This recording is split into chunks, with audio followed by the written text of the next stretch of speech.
Right, good evening, councillors. Welcome on this wet evening, and I'm glad you were able all to battle through the elements. Before we launch, particularly for guests here, or guests, should I say, singular, we are not expecting any fire alarm practices tonight, so if there is one, if there's a fire alarm, please evacuate the building immediately. And the fire exits are located at the rear and side of this room, so here and here. And we meet, I imagine, this time under the bandstand in the War Memorial Park.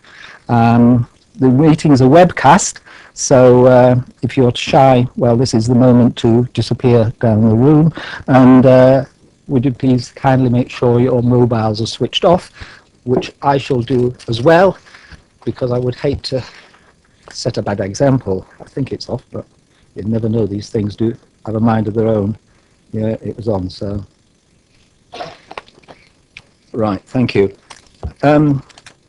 With that, this evening isn't only wet, it's also, I think, quite a historic one. For those that haven't heard the news, the comet's been landed on, which I think is a stunning piece of enterprise and engineering and science. And when you think that the thing was built 30 years ago, it's very old science, and to achieve that is quite something. So that should lighten our spirits, so I don't think it's got much to do with tonight's endeavours.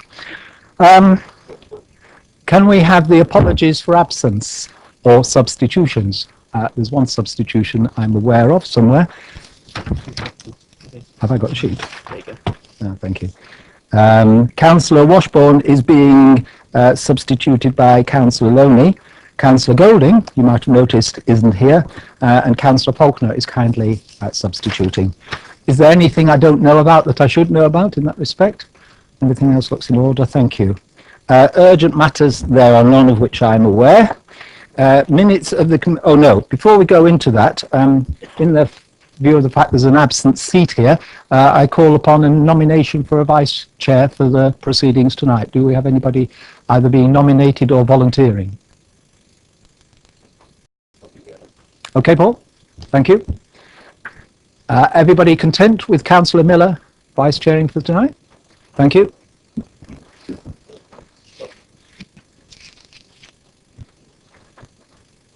That should mean that most speakers get a chance.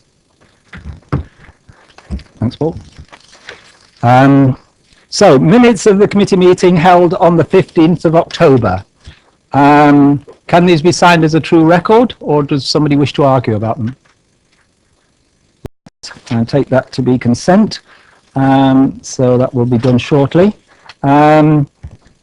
Council's youth strategy.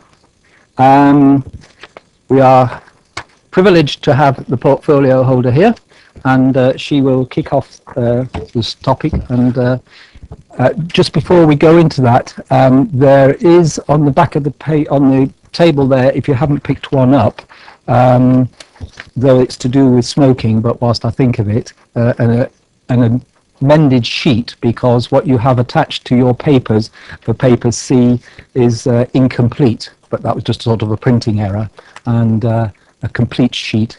Whether you like the contents of it or not is something we can discuss later, but it's on the table there at the back. So over to you then, Councillor Ossleton, please. Chair. Good evening, committee, ladies and gentlemen. Refresh of the Council's youth strategy. Despite the youth strategy being a county council matter, the cornerstone of this administration is to deliver better facilities for all ages in Basingstoke and Deane. As I am sure members will agree, our youth strategy is a pioneering approach to increase involvement in both youth-related projects and youth issues. As such, following the success of the 11 and 2014 strategy, I am proposing a refreshed strategy that will build on our successes, securing a better future for young people across Basingstoke and Deane.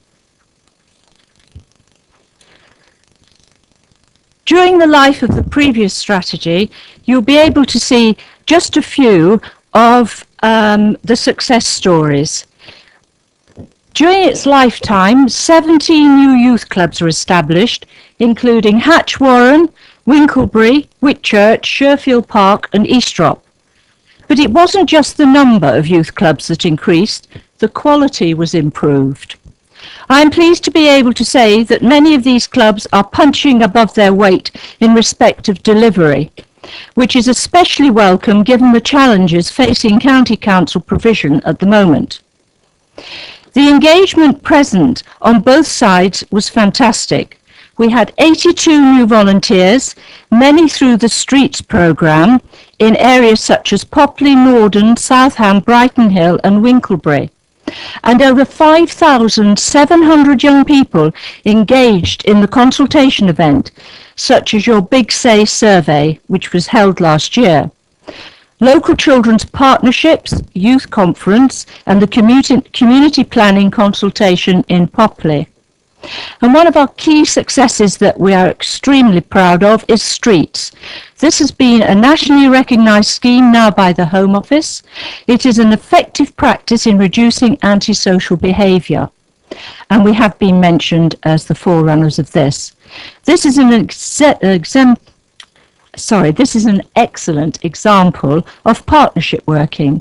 By working with our communities, we can ensure that they are able to deliver the projects for themselves each year. We've also managed to obtain over 100,000 of external funding for youth-related activities. Our vision isn't rocket science. Sorry? I said, there's the connection. Yes. But we do have a vision for our youth for the future. All young people who live, work or are educated in the borough will have access to a wide range of high quality opportunities for learning, development and enjoyment, taking each person as an individual. We want our young people to have the very best opportunities to grow and develop. And our outcomes, we are seeking to increase involvement, improve awareness and extending access. Now for the last one, the provision of positive activities and opportunities, encouraging active participation remains a priority. The scope of this includes the range of activities, and all this goes a long way to building capacity and expanding the provision of youth services across the borough. As a forward-looking administration, we are keen to play our part in driving forward a successful community and voluntary sector. Our objectives. These objectives have stemmed from what young people are telling us from your Big Say survey. And as I say, we had over 3,000 responses on this. And the key objectives were as follows. I'll take one of them, I won't read them all out, but if we take A, to facilitate the provision of more positive activities for young people and increase awareness of these among young people and residents of the borough. One of the principles would be is to find new ways of promoting information and opportunities for young people and to increase their awareness.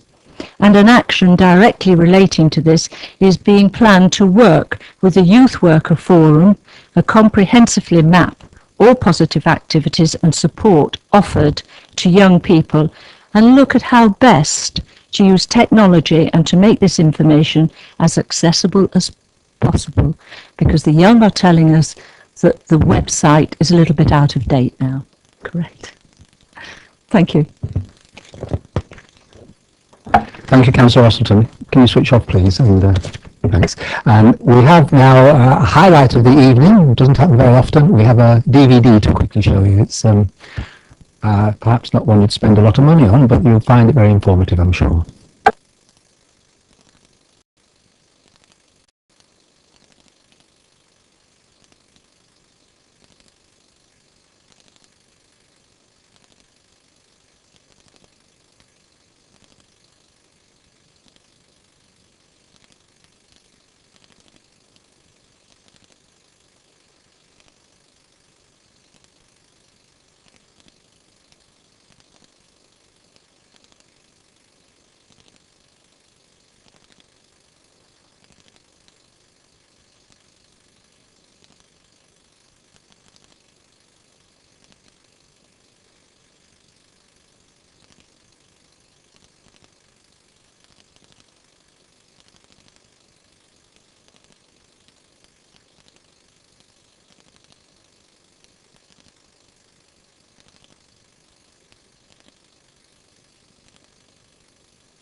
No repeat performances tonight. I think there's an upper age limit, so if anybody was thinking of signing up next year, I think you'll have to forego that. Looking around the room, but without being, well, too personal. So there we are. I'd like to just draw your attention to two things. I want to remind you that the subject of the report is a refresh of the Council's youth strategy. It isn't a new thing. It's what we've done so far, what we're trying to improve on what's been done so far, and basically the plans to move forward. So it isn't a completely new report, and please bear in mind that that's the case, or not a new strategy, should we say. And the other thing is, please bear in mind the recommendations. Councillor Ossleton's here to hear our words of wisdom and otherwise, and this is the moment to get cracking. So, anybody wish to comment?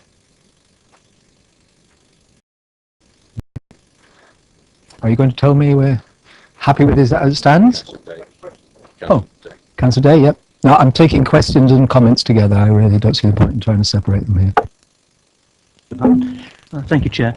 What an excellent report this is. Thank you, Councillor Ossleton. I enjoyed reading it. It took me back to my youth and seeing all those things there as well. It's a long time ago since I went to youth club. And over the years, I've known that youth clubs have slowly decreased in the area. So it was nice to see that all the participation that you put on the in the report here was actually happening again. I just have a couple of questions, because I wonder, so I know Hampshire at one stage Hampshire youth projects were poorly funded. I think it was one of the bottom 3 in the country at one stage. So have things improved on that? And is question one. Question two is, are they working with us on this? And my third question is, the Orchard have a youth group over there. Is that part of ours? Is that our thing, or is that a voluntary project that's going on? And that's it. Thank you.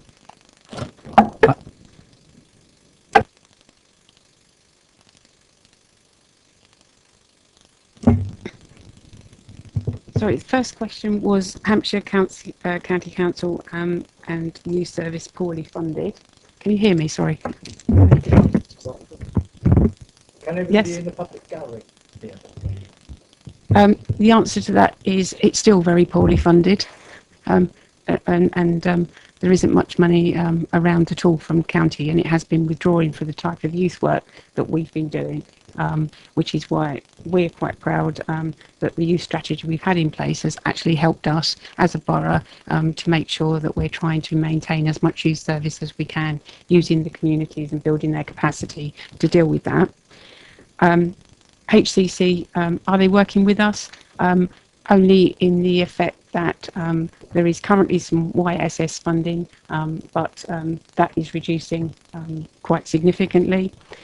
So in those terms, but they're also their own resources, their youth team that they have is really non-existent now.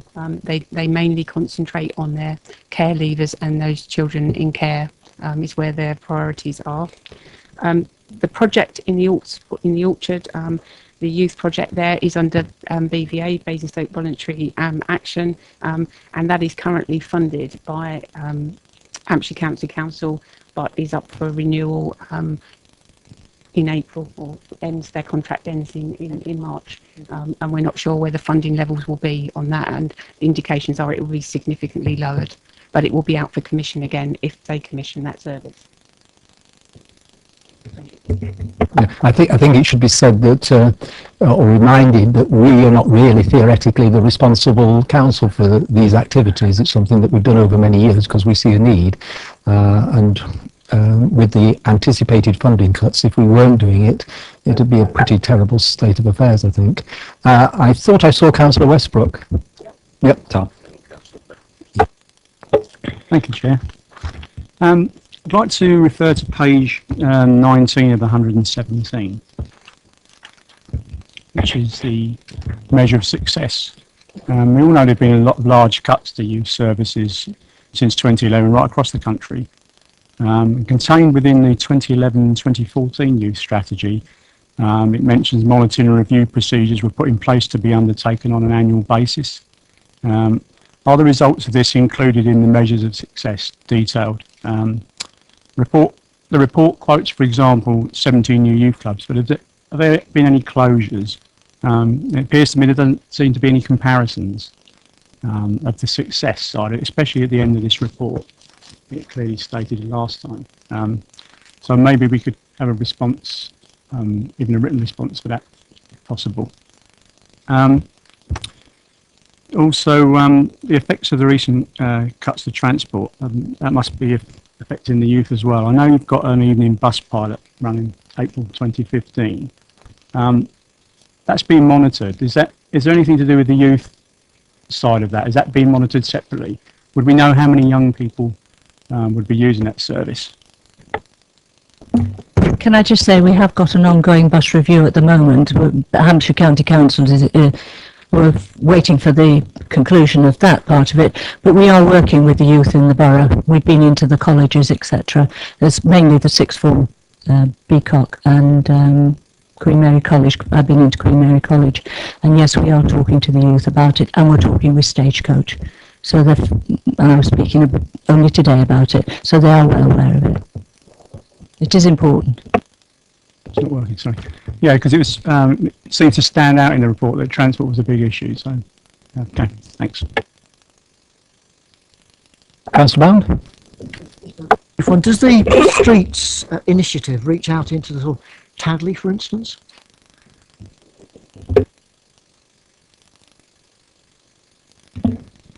Yes, it does. Yeah. It was just this year. They've been part of the Streets project for the last 4 years, but they this year, with all the effort going into the building of the new one, the volunteers decided that all their efforts were going into that, and they didn't have the capacity to do that at that time. So we're expecting them to come back into the Streets project going forward.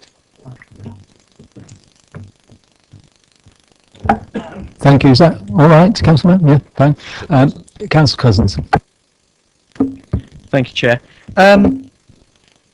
From reading the report, there seems to be, and bear with me just while I very quickly try and find it, there was a concern amongst the young people who had returned the survey that there was a gap in careers advice. Now, I know this is something that Connections used to do, and back in the 2011-2014 plan, it did say that that gap was still missing.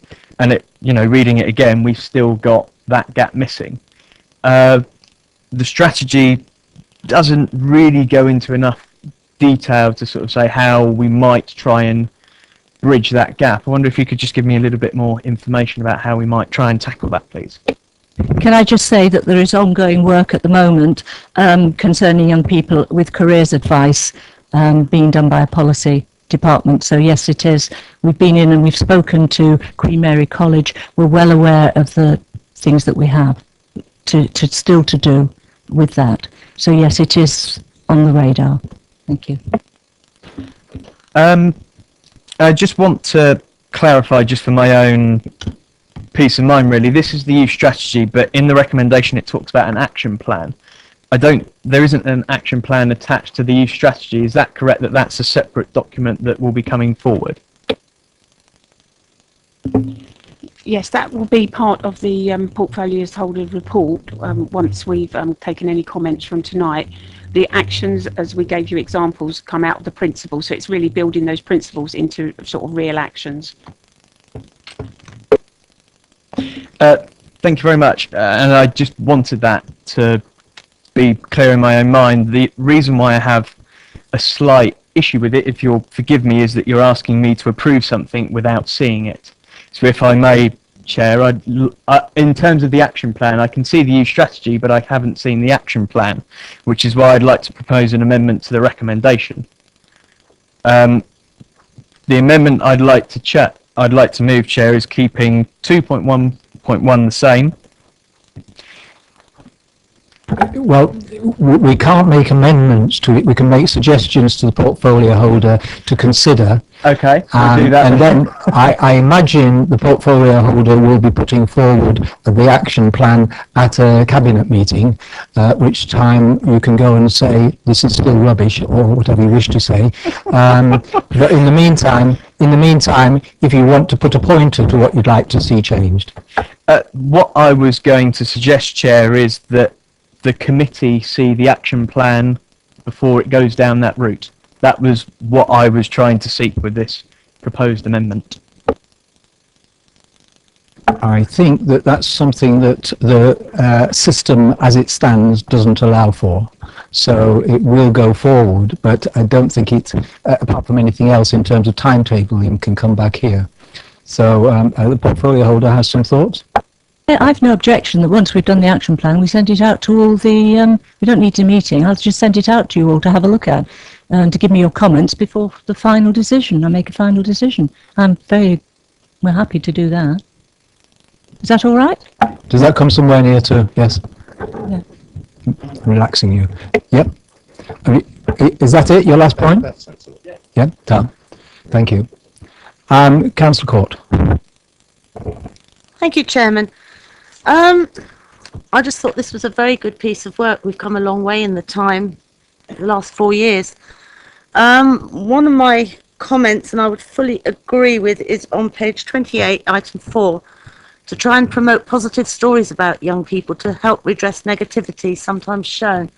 We always hear so much bad about young people, but we never hear the good. And in my new role this year, I'm certainly getting to see a lot of good from the young people. I'd be quite happy to move the recommendation. Keep up the good work. Yeah.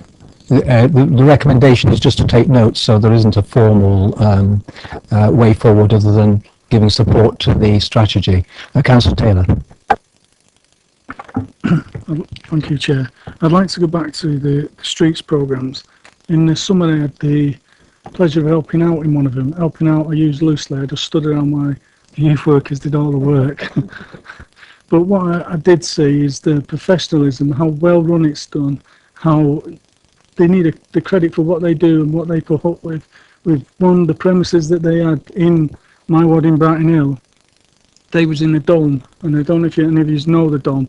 It's a very small building, and at one point there was up to 30 kids in there struggling. Now, my thing is, in that period while this was on, the antisocial behaviour and crime decreased in Brighton Hill. Now, sure, it's logic to expand it to not just the school holidays, to expand it to all year round, if possible. And also, then could we give them the right materials, the premises fit for purpose and equipment fit for purpose? Thank you. I totally agree. When we started the streets project, it was on a smaller scale. That's how we've got 17 new youth clubs in the borough on the back of the streets project, because we believe that just offering the young people something to do in the holidays was not enough. But actually they needed stuff to do after school, etc. So that's where we've been supporting the communities to develop these youth clubs on the back of streets so that they do have that. And in doing that, we're trying to work with the communities. I do agree the dome's not ideal, but we do struggle with premises in Brighton Hill, and the community development officers are working sort of really hard to sort of try and find suitable premises where that can take place. But I think the importance is there is somewhere for the young people to go there, and then we need to work on that and how to develop it. Second point to that, Chair. Will you say they're limited to space or where they can run the youth clubs? Surely it's possible to use the schools where out of school time would that be, because then it brings the schools into the community. It all becomes one.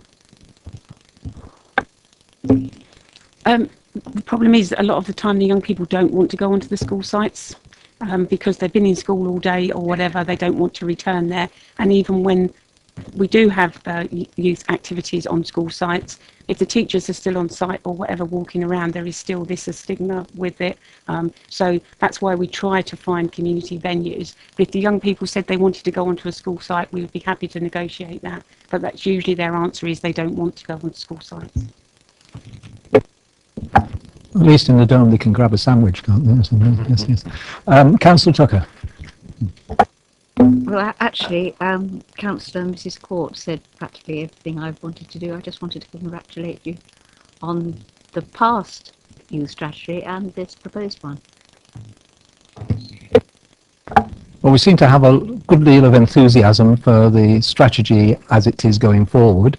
A couple of little tweaks here and there, and as far as I can see, Councillor Cousins has elicited the opportunity to look at the action plan that will emerge. And beyond that, I'm not aware that we've wanted to change anything, unless I've missed something and not paid attention properly, but I've tried. So, yes, so as per the recommendation, we note the report and wish the portfolio holder well in taking it forward. And thank you for your contribution. Which takes us on to paper C, with another thank you to the officers for their work in putting that together. Paper C, as I said before, there's this amendment sheet for the YouGov data. This is a slightly different type of paper. Apparently it's been done with scrutiny, but I'd not encountered a situation where we didn't have a covering report to guide us on the strategy or whatever we were going to discuss. But this is very simply because in this case the Labour Party asked that it go on our agenda, and it was agreed at a previous meeting that we would gather some facts before we leapt into putting out ideas. And I think one would agree that quite a lot of facts have come forward. So we have both a councillor wishing to speak, but if I may introduce our, so to speak, public speaker, who in fact, for those who are not in the Labour Party, will wish to know that Professor Dr. Eric Anderson is the originator of the idea coming before us tonight. And he has asked to address us on the topic, and because of his inspirational thoughts, we've also extended the speaking time to 4 minutes on this occasion. So if you wouldn't mind coming forward, Professor. The largest one. I won't sit if you don't mind. Yes, yes, please do. Do I have to sit? Oh no, if you prefer to stand. I'm a professor. I'm used to speaking on my feet. Well, it doesn't go on anyway at the moment. As long as we can hear you, as long as you can be heard from the speaker. You'll hear me. Yes, I think we are. Well, thank you very much. It's a pleasure to be here. I am a professor, and therefore I came prepared to, look at all of the facts from all of the different angles, and then I saw the paperwork. And I realized you've done a fantastic job. I don't have to do any of this. At this point, it is incontrovertible that secondhand smoke has both a deleterious effect on children in the short term and also in the long term. I come to this having been personally affected as well. My father died at 52 from smoking. He smoked in the house, and I suffered from chronic earaches as a young child as a result of my father smoking. And then I also come to this from the fact that my husband and I moved to the United Kingdom in 2005, where we were shocked to find that one could still smoke in bars and pubs at the time. 2 years later, my husband developed lung cancer. He's also a non-smoker who grew up in a non-smoking environment. Now, clearly, I can't make a causation to that, but there certainly seems to be a correlation. That sign right there says no smoking internally here, where we as adults all have the agency to say to people, hey, please stop smoking in front of me. You're affecting my health. Children don't have that agency, particularly in light of parents who are smoking. And your statistics are, yes, very good, but they're taken from a short-term survey of a momentary research endeavor into a certain number of parks. We know that smoking is heavily related to socioeconomic class. I've moved to an area of Basingstoke that I think is probably fair to say is probably a lower socioeconomic class. Smoking is a very normal part of my existence in Basingstoke. I've moved from a place called Fair Oak, which is outside of Winchester. In the year and a quarter or so that I lived there with my 2 children, not once did I have to ask somebody to put out a cigarette. Asking somebody to put out a cigarette in Basingstoke, in the area of Popley that I live, in the multiple youth parks, children's parks that I use, is a daily occurrence. The only time I don't have to do it is when it's raining like this, which is sometimes it's more than a daily occurrence. So when it is sunny, the smokers come out.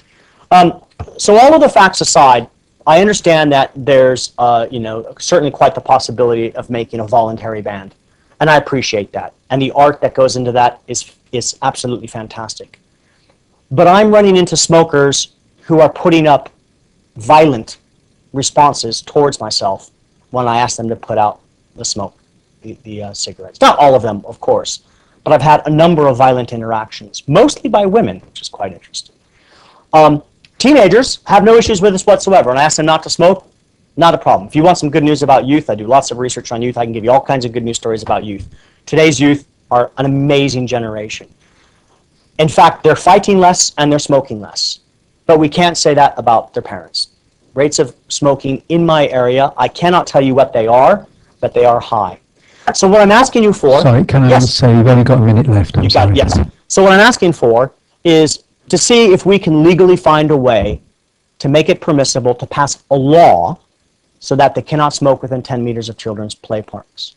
I find it odd that if I were to walk up to a parent in a play park and spray water in their face, notice I said the British way, water, not the American way, the police would probably find a code to arrest me under, assault of some way, shape, or form.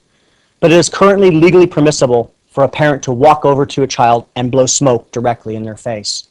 Now, I've not yet had that happen, but I've had parents walking next to their children, smoking next to my children, blowing smoke in my kids' faces. Perhaps not intentionally, but nonetheless doing it.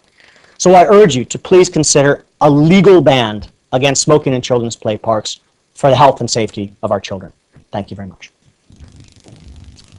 Are there questions? Do I remain? Well, you're obviously a practice speaker to get it so close to the mark. By the way, I didn't prepare. May I invite you, if you're happy to stay there, in fact, for a moment longer, so that if colleagues have questions they wish to ask you in view of your knowledge, whether they can do so. Yeah. So is there anybody who wishes to ask a question, despite all the documentation? Councillor Faulkner.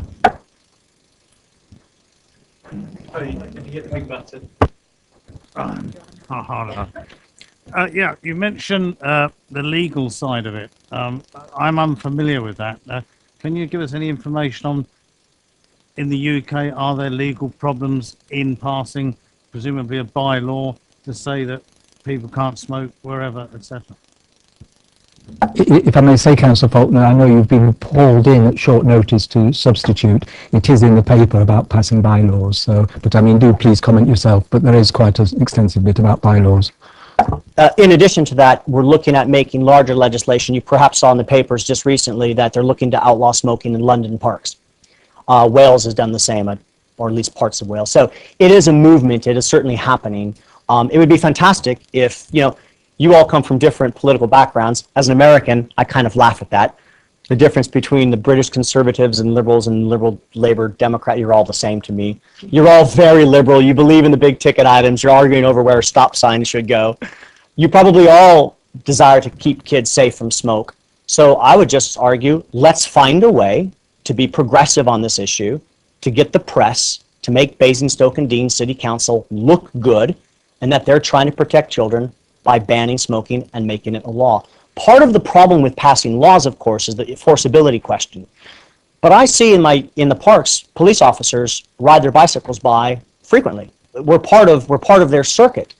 All it means they have to do is stop in, have a look, see the smoker smoking, give a ban, give a fine, or at least just a warning, and then the smokers, because they often congregate, they know who each other are, they sit and they smoke together. We'll start to spread the word that, hey, don't do this, we're going to get a ticket for this. So it's the enforceability that I think is the bigger problem with the law, but it really shouldn't be because they are policed by bicycle policemen. Any others? No? Okay, well, thank you very much, Professor Anderson, and I hope you find the debate informative. Thank you. And thank you all. Thank you. Councillor Potter, please come forth.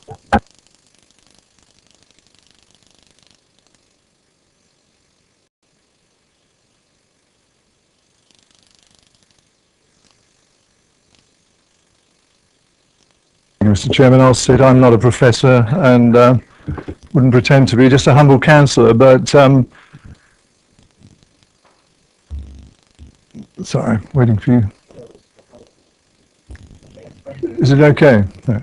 Well, I'm here this evening to support Dr. Anderson and the views that he's put forward. I've been corresponding with Dr. Anderson over a period by fairly copious emails. We've never met before this evening, and I knew he would be an articulate man, and he is, and obviously he's expressed very clearly the views that he has on this matter.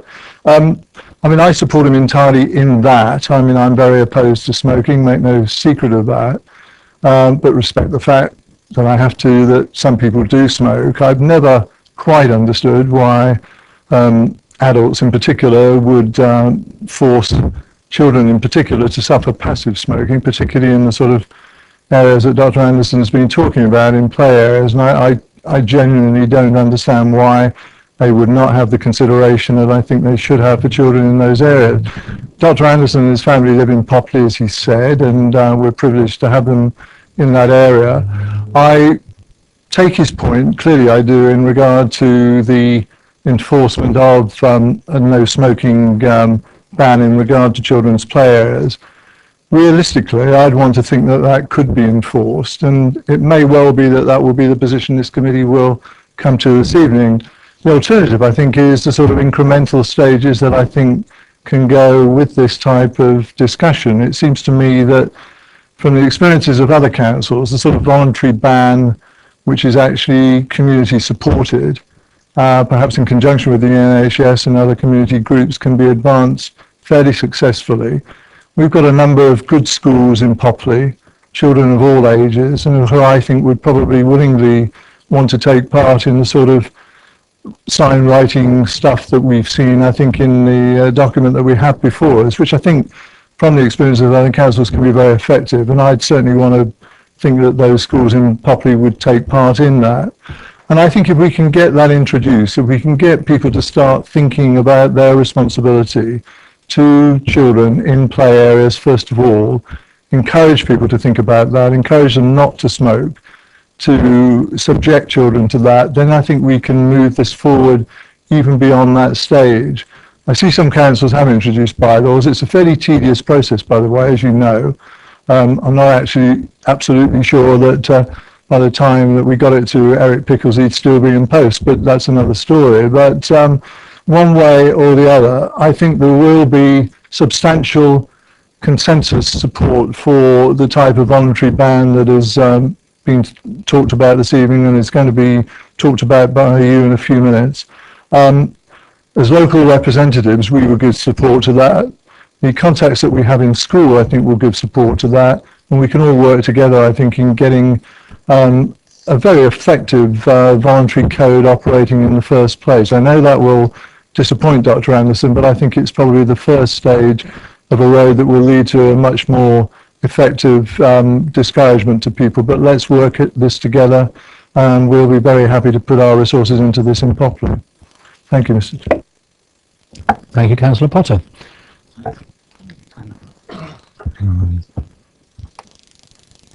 Well, we don't need it anymore now. It's finished, isn't it?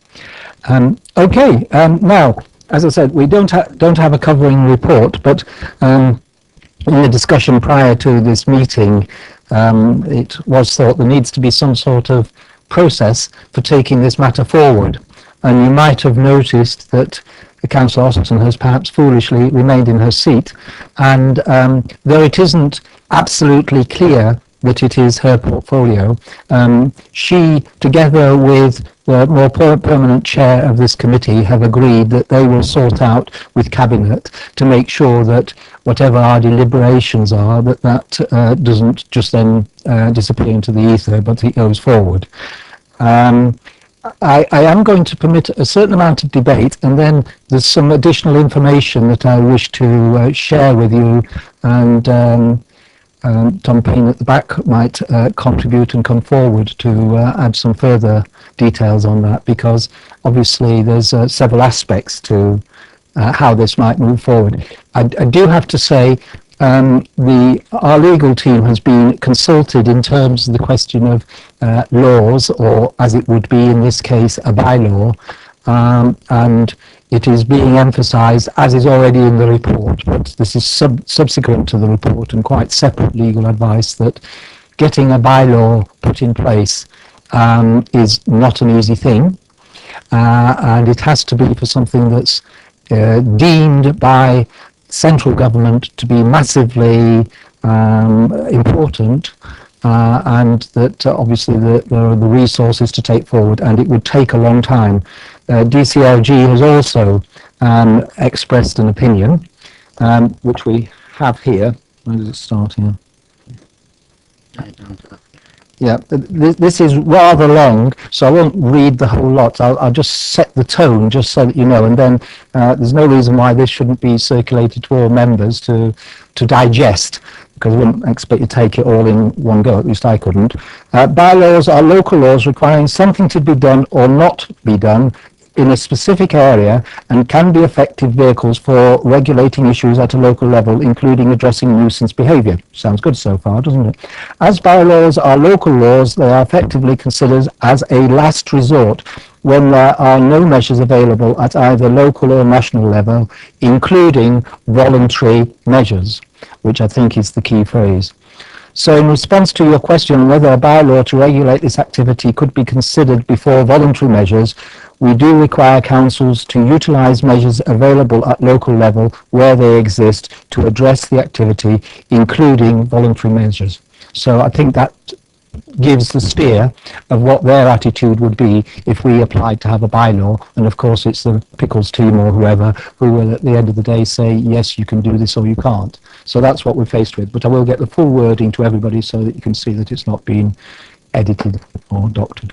So I thought I saw Councillor Cousin. Yeah, okay, so yes, well, right, okay, we better start with it. Thank you. Already done. Thank you very much. Right, okay, Councillor Cousin. Thank you, Chair. First, two things just before I begin. I want to thank Dr. Anderson for bringing this to us. Certainly as a non-smoker and have been all my life and with a family of non-smokers, yet smoking does affect you as a non-smoker. It does hit you. So, you know, seeing something like this come forward from a personal perspective is good to see. And I'd also like to thank the officers as well for doing a hell of a lot of research and coming up with you know, a real in-depth analysis of what we could potentially do. Mindful of the fact that, you know, the report is evidence and we are looking to put a suggested way forward. We've had a think as a Labour group and we have a suggestion that we would like to put forward to the committee that potentially helps us create that way forward. So as an initial point, that the committee believe that play areas of Basingstoke and Dean should be smoke-free. That the committee requests the officers work up proposals for public consultation in order to understand residents' views on this subject across the borough, and for the results of that consultation to be reported back to this committee. And then finally, that subject to the results of the consultation, that any proposals to make play areas smoke-free will involve and engage with residents as much as possible, for example, in the design of any signs, leaflets, etc.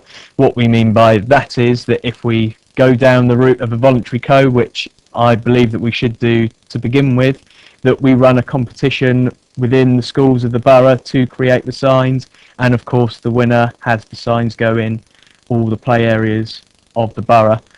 So I just wanted to give that out, Chair, as a starting point for discussion at the committee. Thank you. Thank you, very helpful and constructive. Who was next on the list?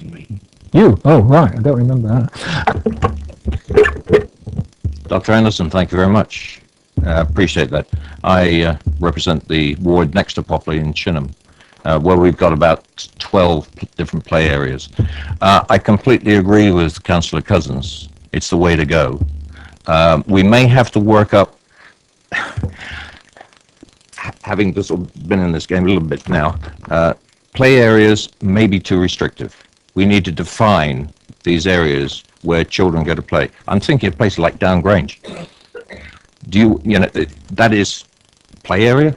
It's a rather big one, but I know which we're thinking about. We're talking about these individual little play areas where we have them scattered around our wards, normally provided through S106 from the developers. And that's my concern, because I've seen this on many occasions in my own ward. And I think that we need to focus on a strategy that leads us, when we've gone through all the hoops, to possibly a bylaw, because I think it's going to, this whole thing is going to grow nationally. So if we set our objective as a bylaw, we're going to have a bit of a roadmap to get there. And the first one is the voluntary code. And I think that is the way, certainly the way to go. And all the community involvement, absolutely. I'm a reformed smoker, by the way. There's no interest here. I gave up smoking 35 years ago. But secondary smoke, and you made the point very well, it's a bigger danger than even today a lot of people realize. Roy Castle, those of us that can remember Roy Castle, was the classic. He was a great performer. He played the trumpet and never smoked. And he died before he was 55, I think. And it was only through playing the trumpet in very smoky clubs up in the north of England that he eventually contracted lung cancer.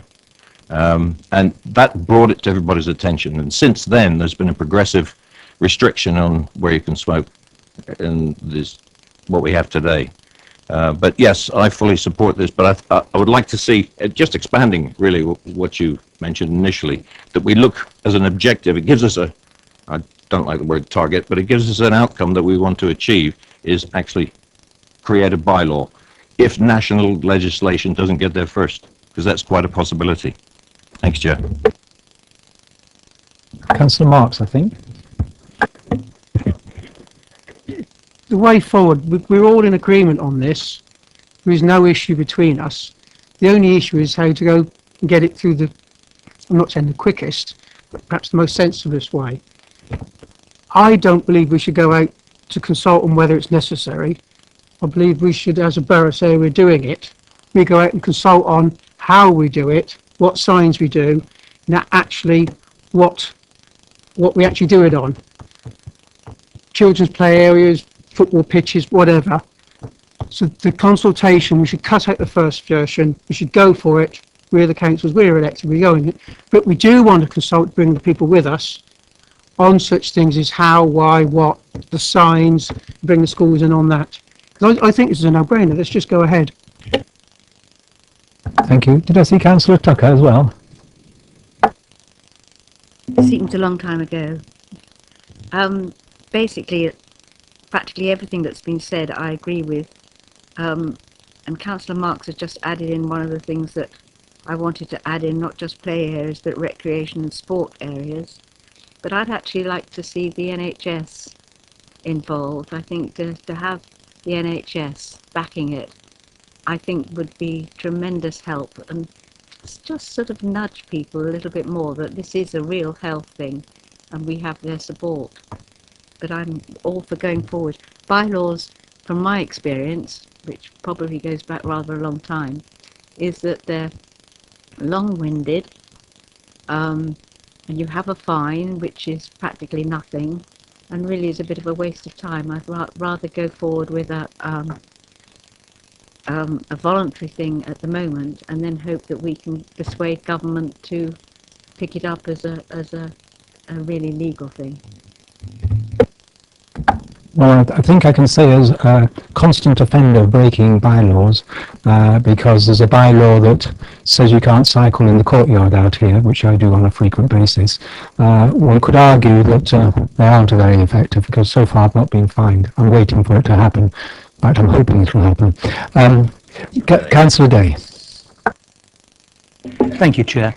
And certainly, I certainly agree with all that's been said tonight on the proposals to involve schools and public and design, and the Labour Group's proposal as well. And I'm sad to hear that Dr. Anderson has had some altercations within the play areas, but I always want to say the public actually they've now lived with this no smoking ban. I think is it 10 years we've had it in not in bars and places and that. And if you think the town centre doesn't have I don't know if the town centre has a bylaw, does it? Just people smoking, although they can't smoke in there. Is it? Oh, okay. I think people buy into it fairly quickly because they're used to not having to smoke in certain places. And I think if it's on the school wall is a good starting point to say, you can't smoke here or in the vicinity. I think parents will take that on board fairly quickly. And I think in the play areas, it'll become that much more easy to implement as well, without necessarily, the bylaw is going to take some time, I understand, but a voluntary law, a voluntary code of practice, I think will work very, very well. And I think people will then embrace it and endorse it fairly quickly. I think we've changed as a society. I know, I agree with you. If I had to confront someone when someone's smoking, because sometimes you're outside and people can smoke and that smoke drifts across and it is irritating. I understand what you've gone through. I've not been as brave as you have to say, would you mind not doing that? I just go like, wave my hands and hope for the best that they get the message. But well, thank you for that. Okay, that's all. Thank you, everybody. And I think it's brilliant. I think it's a great, great all the work that was done. There's a lot of work gone into that proposal, and all the pictures and everything else made it far more visual of how that could work. So I certainly embrace it. Thank you. Thank you, Health Practitioner Day. Councillor Westbrook. Thanks, Chair. I was a smoker till 11 years ago. My sister was a smoker and still is. One of my parents was a smoker. We focused a lot on the second-hand smoke side of things, but there's also the exposure of young children to smoking behaviour, to the fact that they could end up becoming smokers themselves. I think that's an important issue to focus on as well as the smoke. They think it's normal. I mean, in my day as a child, we used to have a thing called sweet cigarettes, which were great to have and use. I don't know if you can still get it. I don't suppose you can, but it was great to have those. But it made people think it was normal to do that sort of thing. The other thing I'll mention is e-cigarettes were mentioned in here quite a lot. And I was interested to read that some of the areas where smoking is banned indoors, some of the management teams have a great deal of problems distinguishing between real cigarettes and e-cigarettes. And I would like to think that because of the effects of people seeing other people smoking, because we haven't got anything at the moment, if we're starting fresh, we could actually add that into it as well. Because I mean, that's a big thing as well now. So, okay, thanks. Yeah, I think the point is very much made that it's a question of example and as much as the immediate inhalation. Yeah. Councillor Bound, and this is the last contributor before we bring in a star officer to make a contribution, possibly. Thank you. Thank you, Chair. I did have my hand up a long time ago, actually, but maybe it wasn't recognised. I agree wholeheartedly with the report. I would like to emphasise what Councillor Mark says. I don't think we need any public consultation on this. I mean, who could not disagree? I mean, a reporter rang me up sometime during the week and asked me my opinion on what I was going to say tonight. I said, well, how could you not agree with the report? I don't think it needs any public consultation on this. I did go a little bit further and I did look at what they did abroad, and I came across, I think it was the state of Victoria in Australia, which has a ban on play areas, and it's got a sort of a 10 metre, within a 10 metre radius of, which would seem to me a good area within which you couldn't smoke. In terms of sort of signage, signs straight away could go onto play areas now. They could go on tomorrow if we had them. Don't smoke within these areas. That's it, done. I don't think you need any sort of children designing things. It might bring them into the fold, if you like, but I'm sure we've got no smoking signs. Could go straight onto these play areas. Now most of them are fenced. Signage around, done. Could be done straight away. I think the idea of the children being involved is to make it look like a message from the children rather than officialdom. And in truth, one has to say this campus is a no smoking campus, i.e. outside, and I have seen it breached a lot. In fact, I'd even go as far as I've seen it breached by some borough officers, sadly. So they don't all go the statutory distance outside the campus to do their smoking, and certainly people who are walking across constantly do it. So there is the question of, is the signage effective? I don't know. I'm not trying to... just to come back to it, Chair, it's fine, but getting children to design things takes time, that's what I'm saying. And by the time you've got them designed, a few more children have been convinced that they can smoke. So it might bring a little engagement. But before we go into that, because I say that there is some further information that I'm not quite sure whether Mrs. Balcom is going to do it. She's not, right? She's holding back. So, Tom, I'm afraid it does land with you. introducing Tom Payne, who is his label? Oh, your label's there, so everybody can see. Those that don't know you know that you have an interest in matters of health.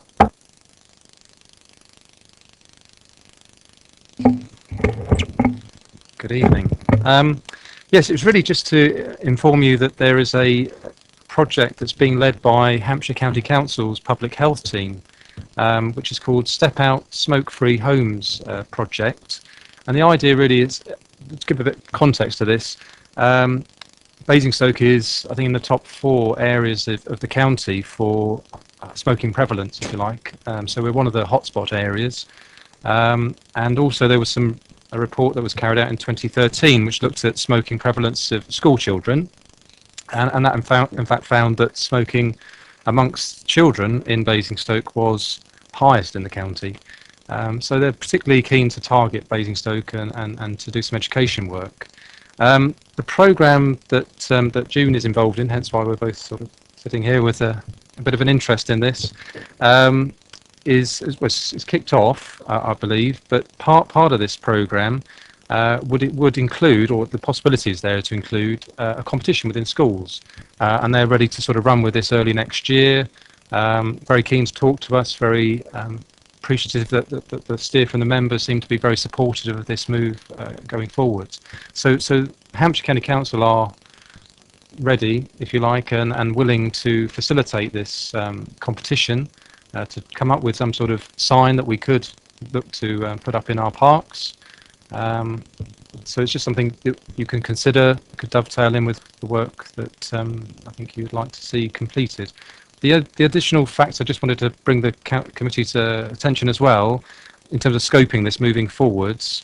I did have some stats. So we have, the council has 180 play park areas, and just doing some crude maths on and putting up signage, just to make the council committee aware that they cost around £40 a sign. It adds up to about 15,000 straight up, without going too far. And then you've got to consider parish council play areas, and if you're discussing extending it to areas that are not just play parks, then the cost of signage is obviously going to be a factor that we need to consider. But yeah, that's all I was going to add to this. Well, thank you for so doing, because I think that's a very useful angle that might be built upon. Was it somebody? Didn't you say somebody else? Councillor Cousins. Right. I'll take Councillor Marks first, because I saw you first. Yeah. Could I just ask, was any reason given why we are so bad? Because it is quite a shock. No, I'm quite happy to circulate the report, the research report, which I apologise that perhaps could have come out with papers you've already seen. But yeah, it's quite worrying once you read that, and you wonder why that is really. But I think, as you've discussed, children are picking these habits up from their parents by and large. And hence why this campaign is trying to focus on that and trying to identify children who are being exposed to passive smoking in their homes, and trying to educate those families about the risks that they're exposing their children to, trying to get them to change their behaviour really. So it's focusing on these families and trying to educate them and trying to get them to change their behaviour. Though it's a sad fact that the statistics are as they are, they do give more of a basis and a justification for taking resolute action, I think. So to that extent, because there will be people who are saying we're infringing on their rights, and I'm sure that our prime mover in the comments that he's had made to him included, what's it to do with you, I'm allowed to smoke here and it's my personal freedom. And we know that when national government...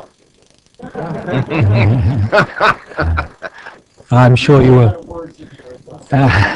well, forceful, I'm sure. But when central government first started the move towards wider smoking bans, people were ridiculously saying this is outrageous and it shouldn't be done. So I can't sadly believe that there won't be a certain amount of opposition and saying that this is going too far. And it'd probably be Europe's fault in the end anyway. So, Councillor Cousins, you want something? Thank you, Chair. I just wanted to pick up on a few things that has been mentioned already.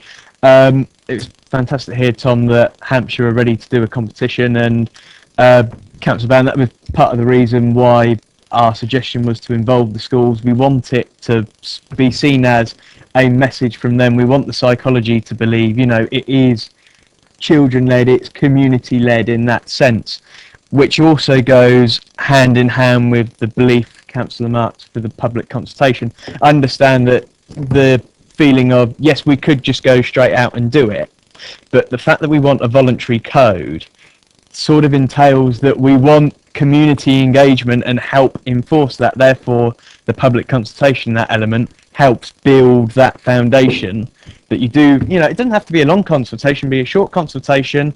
You get a reasonable, cornerstones of the community that are saying, actually, this is something that we want to see. We want to see those signs, and the issue that Councillor Miller had, define the play area. Is that the whole of Russell Howard Park? Is it just what I would classify the old school playground with the play apparatus? Is it the fence bits? The community might have a view that if I'm walking my dog, I would quite like a cigarette, on the basis that I will put it in the bin afterwards. But yeah, completely agree. Near the play apparatus, too right, I shouldn't be smoking. That's why we were suggesting the public consultation in order to go with that. So it's just, a couple of further bits for the committee's thoughts as to why we felt this was a progressive way to get to the end goal, which we are all in agreement with so far, which is, smoking near a children's play area is a complete no-go, but it's what can we do that helps the community element be the driving force in that. Thank you, Councillor Bound. Sorry. Yeah, I don't disagree with what's just been said by Councillor Cousins. I've taken part in these as an ex-teacher, where children design things, and yeah, it's great. It's rather more of an artistic exercise, and I'm not so necessarily sure that they see it as something which is designed to stop people smoking. It's a wonderful exercise. There might be a little prize at the end of it. The consultation with the public, great, but again, we're slowing things down as far as I'm concerned. It's something that needs to be done. And there was something else. Oh yeah, yes, the cost. I think Hampshire County Council got £300 million dashed away somewhere. I don't think £15,000 for a few signs actually matters too much. Oh, if only. Councillor Tucker. Thank you. It was the cost. I couldn't quite work out. Are Hampshire going to pay anything towards all these signs for us, or we just have to go along with their idea? That's one. Yeah, I mean, there are parks effectively. I mean, they're keen to support us. I mean, they are doing this program, this work targeting, trying to target the parents, trying to change their behaviour around children to reduce the likelihood of those children then taking up smoking. There's a lot of time and effort obviously going into it from their perspective. They're very keen to support us, and they welcome the discussion we're having tonight. But no, I don't believe they're going to contribute toward the cost of the signage. I think it's the short answer to this.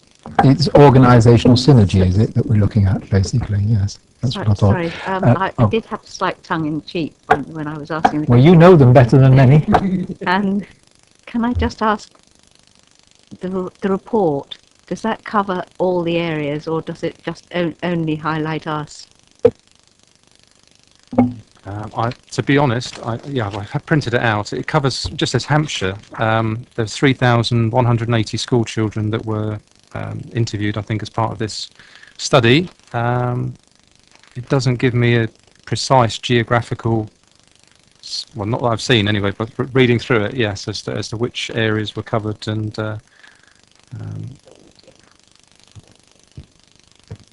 in terms of the proportion of school children who have been smoking. Thank you. Just to show you our efficiency, and leaving Hampshire out of it for a moment, I understand that Mr. Cummins has meanwhile circulated to everybody the legal advice. So when you get home and open up your computer to do whatever you do when you get home and open the computer, it'll all be there. Councillor Loney, I think you were suddenly inspired to contribute. Thank you. I was. I have to say that I was inspired by the comment made that this is just an artistic exercise. I just want to give an example. I was recently a chair of the first housing association of a transfer stock in North Wales, and we had a whole estate that were having was going to become a huge great building site, and the children were asked to draw up great big signs for how you should behave safely on a building site. And this was not just an exercise, they were great big huge signs, and that helped because those children had talked about what things they shouldn't do, and at the end of the day there wasn't one accident. No child climbed a piece of equipment, played with the large motorized equipment, and that's because they were involved from the beginning, realizing the dangers. And as far as I'm concerned, I think it is important that the people who will design these, the children, will have an understanding. It won't just be about this. There'll be talk about maybe you should tell mummy and daddy they shouldn't smoke, and why shouldn't they smoke? I think it can be a bigger exercise than just doing an artistic exercise. Thank you. Thank you. Right. It seems to me that everybody who wished to has now contributed. And we, as I said earlier, Councillor Ossleton is here and has been listening, and she wishes to say a few words now, please. Thank you, Chair. I just wish to say I don't know which portfolio it will go into because it does work parallel with environment as well, so it could be a joint working. But I'm a strong advocate of the cessation of smoking. Whilst I was working in the hospital with the Health Authority, HR, we did the policy for no smoking within the hospital, and that proved very important. We even went as far as, I think Councillor Bounder said, 10 metres outside a window, etc., you weren't allowed to smoke, and they had to go off the premises. So most hospitals have done it, and I think it's a very good idea that we do it here as well, and the sooner we do it, the better. Thank you. I'd like to try now and sort of knock some thoughts into shape, and ready for howls of objection because I've got it wrong, but let's start with, I think, the very simplest point. It is there's general agreement that we want to do something. We want to move forward on it. Right. I'll leave the consultation for a moment. There's the issue of whether we wish to go beyond just defined play areas and sort of say recreation areas, if you like, which includes sports and other things. Now, is there a feeling that that's a good way to go, or is there a feeling that we should concentrate on the more definable areas to start with and then perhaps expand? Is there a view on that? So Start small, work up. I'm getting the nods for starting small, right. There was a bit of a not cross-party, cross-person view on the question of the children illustrating and the value thereof, with the suggestion that it might delay, but others thinking that it was valuable educational undertaking. I'm getting a lot of nods for the valuable educational undertaking, so it looks as though that's the preference for the children doing something. Thank you. There was the suggestion that we should engage the NHS with the exercise. Yep. Lots of nods there. NHS logo on the signs. Sure. Possibly GPs as well. Local GPs, local areas. Well, NHS, yeah, but I mean, at a local level. I mean. Sorry. The commissioning group, because then they'd have the input into public health as well. Yeah, okay. I mean, we're not doing the whole detail of it now. We're trying to get a sense of direction. We had somewhere a little difficulty on the question of consultation.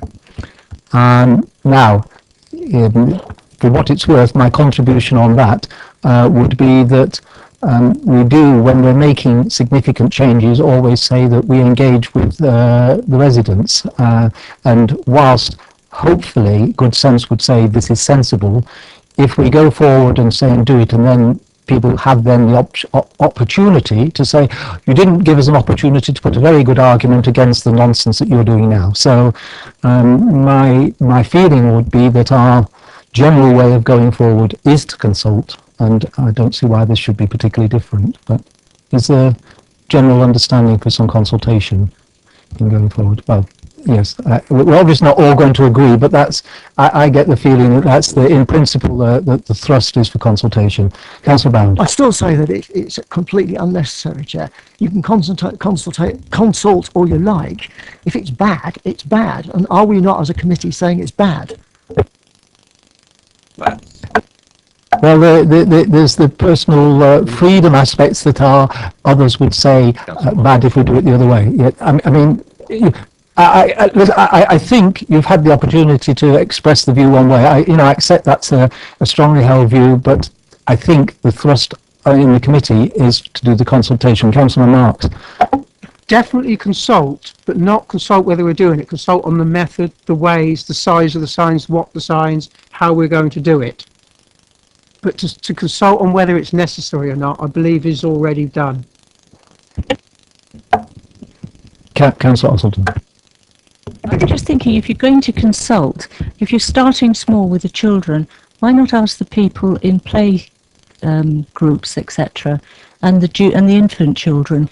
Because if this is an educational program, then we're trying to stop these little ones smoking, and their parents to listen. So I think they'd be good people to start off and talk to first. After all, you're going out to their play areas. They're more likely to be the ones going, if they are smoking, round there as well. I don't know, it's just a thought. Start with the infant schools and the play schools. Yes, Councillor Tucker. Sorry, maybe I misheard. Have the county actually consulted at all, or is it just with the local authorities?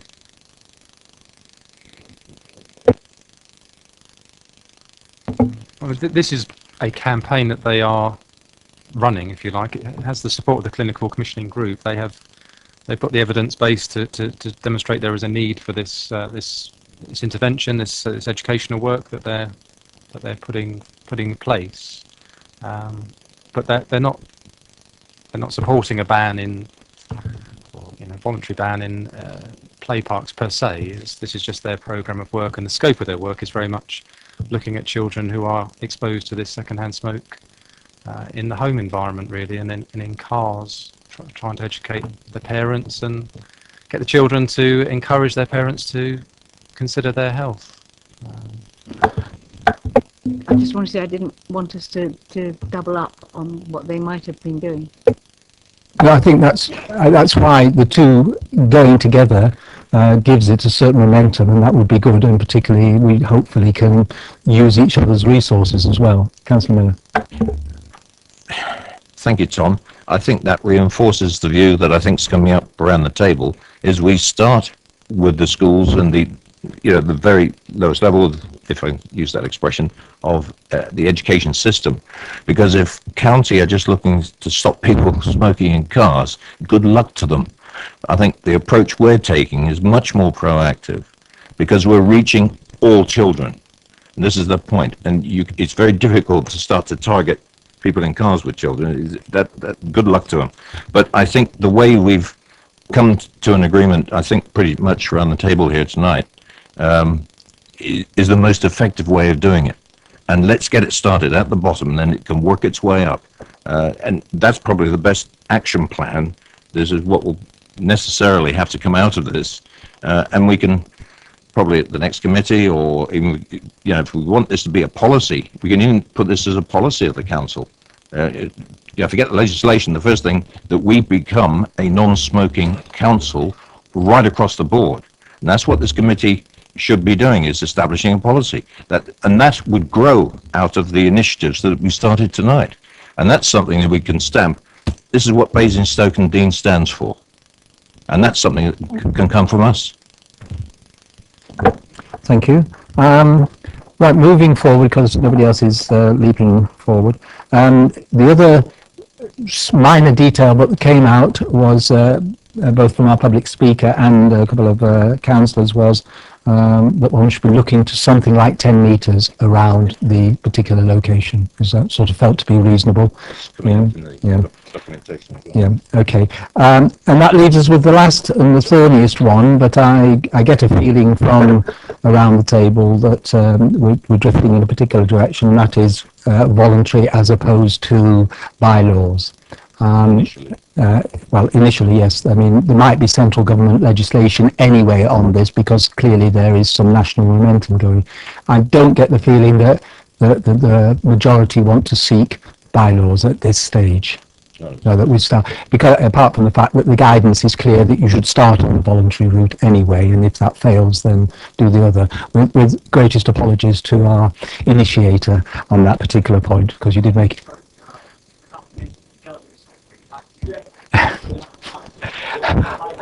I somehow feel you'll be back if nothing happens or nothing to your liking.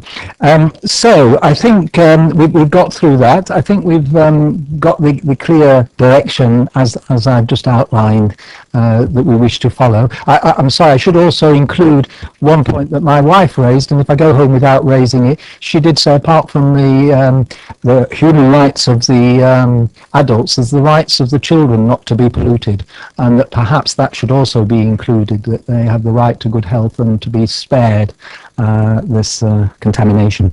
So I'll throw that one in as a thought at the end. Councillor Tucker, I think. Yes, sorry. So, Sorry, I'm going to show my ignorance. What is shisha? Somebody else asked that, and I don't know either, but we're going to have an explanation, we hope. Easy enough.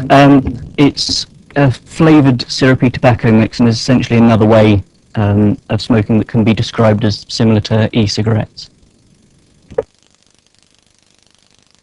You don't move in the right circles, Councillor Tucker. Yeah. Well, anyway, we're all more educated on that, and I think I suppose we should just quickly throw that in there. I think there was a consensus that we wished this to apply to e-cigarettes as much as for the traditional type. So, yes? Oh, yes. Okay, that's lovely. Thank you very much. Thank you particularly to the two officers who were not obligated to be a party to this, and the portfolio holder who also took it on her shoulders. So thank you for that. And I think we've started a good ball rolling.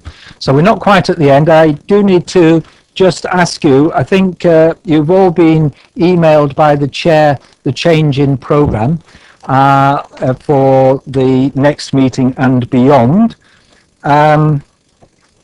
Really, I just want to say, is there anybody who is unhappy about that? There's a new item introduced on behalf of Basingstoke Voluntary Services, and they are asking us for a little assistance in financial terms, but not something that's going to cost us anything, but it's a financial arrangement, but that will be brought forward next time, and I wouldn't have expected, from what little I know, have cost us any serious time in progressing. So with that, are you happy with the revised work programme that's here?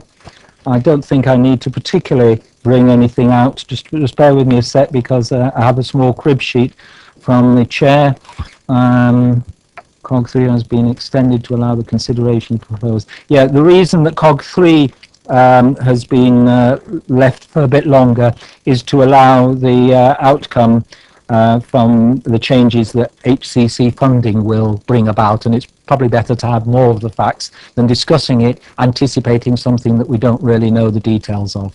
So hence the delay on that, or the proposed delay, unless somebody's going to argue against it. And there's a new item, local infrastructure funding report, and that follows from the motion at the last council that you might have heard. So is there anybody who is going to be distressed at that new work programme? Excellent. With that, I thank you all for your participation, constructive participation. I think it was a very constructive meeting, and thanks for your attendance, and see you in January or something. Thank you.